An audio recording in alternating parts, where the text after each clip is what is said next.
कैसे एक बच्चा जो सालों से तैयारी कर रहा है जेई और नीट की, लेकिन उसका सिलेक्शन फिर भी नहीं होता, और दूसरी साइड एक बच्चा जो कम मेहनत करता है और 1-2 साल में अच्छी कॉलेज में लेकर एडमिशन ले लेता है जेई या नीट की। तो एक्चुअल में वो आम स्टूडेंट जो गलती करते हैं, हम दोनों मिलकर समझाएंगे, क्योंकि हम दोनों एक ही स्टेज से गुजरे हैं, तो शायद हम दोनों मिलकर इनकी मदद कर सकते हैं। जी हाँ दोस्तों, तो मेरा सबसे पहले क्वेश्चन आपसे ये है कि एक बच्चा और उसके पेरेंट्स अपने बच्चे को लेकर क्या सोचते हैं कि एक्चुअल में वो गलती करते हैं, जरा आप बताइए। पहली बात तो 98% बच्चों को पता ही नहीं कि उनको फ्यूचर में क्या करना है, उनका मन क्या कहता है। वो तो बस अभी ये सोचते हैं कि अभी मौज कर लेते हैं, फिर 12th के बाद जेई या नीट की तैयारी करेंगे, अच्छे से कॉलेज में सिलेक्शन ले लेंगे। हमारी सोसाइटी ने भी 2 ऑप्शन छोड़े हैं, या तो इंजीनियर या तो डॉक्टर।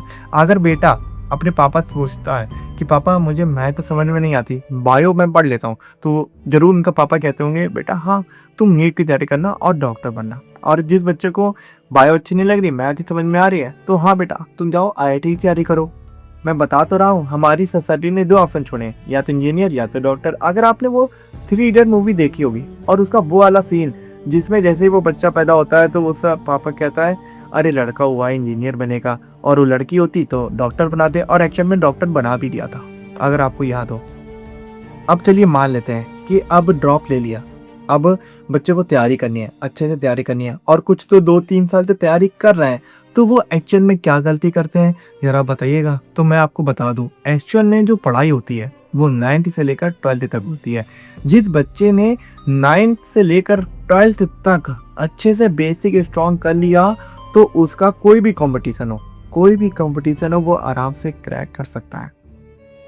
जिसका बेसिक स्ट्रॉन्ग हुआ, आप देख लीजिए, जिसका बेसिक स्ट्रॉन्ग है उसने ना कोई भी एग्जाम क्रैक हुआ। जो जेई और नीट के जो टॉपर्स हैं उनकी वीडियो आप जाके देखो, वो भी यही सब कहते हैं, हाँ मैं तो कब से पढ़ाई कर रहा था, मैं तो 6 से पढ़ाई कर रहा था, मैंने 9th से पढ़ाई कर रहा था।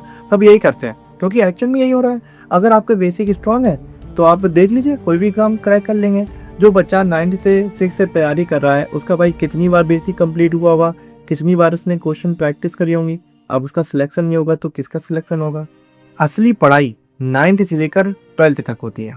मतलब अगर आपका बेसिक स्ट्रॉन्ग नहीं है, आप आगे चल के क्वेश्चन में जरूर अटकोगे, और अटकते हैं। जो बच्चे ड्रॉप लिए हैं वो जरूर अटकते होंगे क्योंकि उनका बेसिक ही स्ट्रॉन्ग नहीं है। आप कोई भी क्वेश्चन लगा रहे हो आप जरूर अटकोगे। एग्जैक्टली यही हुआ था, मैं भी क्वेश्चन में अटकता था। सही कह रहे हो भाई आप। वो तो ठीक है, चलिए मान लेते हैं कुछ बच्चों का सिलेबस भी कंप्लीट है, उनका बेसिक भी स्ट्रॉन्ग है, तब भी उनका सिलेक्शन नहीं हो रहा है, तो तब वो क्या गलती कर रहे हैं जरा बताइए। मतलब जिनका सिलेबस भी कंप्लीट है, जिन्हें सिलेबस भी कंप्लीट है, बेसिक भी स्ट्रॉन्ग है, वो प्रैक्टिस करिए, खूब प्रैक्टिस करिए। देखिए आपका सिलेक्शन कैसे नहीं होता है। आप लिख के जाइएगा, अगर आपने प्रैक्टिस करी और आपका सिलेक्शन नहीं हुआ, अगर आपका बेसिक स्ट्रॉन्ग है, सिलेबस कंप्लीट है, तो बस प्रैक्टिस करिए। क्योंकि बहुत सारे बच्चे हैं जिनका मान लीजिए 60% बच्चों का सिलेबस कंप्लीट नहीं होगा, 50% बच्चों का सिलेबस कंप्लीट होगा। अब लिख के ले लीजिए, लेकिन एक ही परसेंट जो बच्चा सेलेक्ट होता है वो क्या करता है, वो प्रैक्टिस करता है। आप भी प्रैक्टिस करिए। सही कह रहे हो आप। मैंने भी सारे टीचर्स के वीडियो देखे थे, वो भी यही बताते हैं, जैसा कि ये बता रहे हैं कि मतलब प्रैक्टिस और सिलेबस कंप्लीट करोगे और प्रैक्टिस करोगे तो आपका सिलेक्शन हो जाएगा। लेकिन मैं आपको बता दूं 100% में केवल 1% बच्चे का सिलेक्शन होता है, तो बहुत ज़्यादा टफ है एग्ज़ाम। अगर आपका सिलेक्शन नहीं होता है तो आप घबराइए नहीं, क्योंकि ये नहीं तो कुछ और सही। मिलते हैं नेक्स्ट वीडियो में, जब तक के लिए जय।